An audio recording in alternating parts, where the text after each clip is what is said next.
probably about 10 to 12 that are just wedge or fry shapes. So we're going to be making the batter for our fries, so we're going to need a half a cup of flour, some almond milk, unsweetened, sriracha, panko breadcrumbs, a large mixing bowl, and a whisk. So to get this started, we're just going to dump our flour into our mixing bowl, and then we're going to be using about half a cup of unsweetened almond milk. So you want to just slowly incorporate it into the flour and keep whisking until you get a nice thick consistency.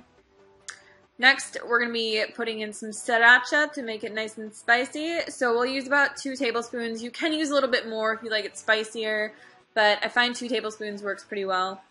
Then we're just going to need a piece of parchment paper so that it doesn't stick to our baking tray, and we're going to be dunking these into our batter. So basically we just want to make sure that they're fully coated in the flour tempura batter, and then just tap them off on the side of the bowl so that they don't have a ton of excess batter on them.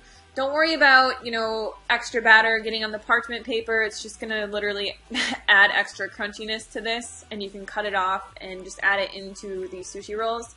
So then we're just going to be sprinkling some panko breadcrumbs on top for extra crunch, and then we'll be putting these in the oven.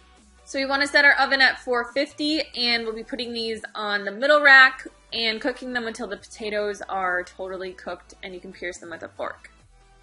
So now we are going to be making our sushi rice. So this is 1 cup measured dry of brown rice. We have rice vinegar, a fork, and a piece of old textbook for fanning the rice. So what you want to do basically to get the perfect sushi rice is pour about 2 tablespoons of rice vinegar over your rice and then fluff it with a fork as you fan it with a piece of cardboard or something that you can easily fan the rice with. So we want to cool the rice down and fluff it so that it's fluffy and it's not just a bunch of mush in our sushi. And this is how all the people make perfect sushi rice in sushi restaurants and everywhere that you go and get sushi. This is how they do it.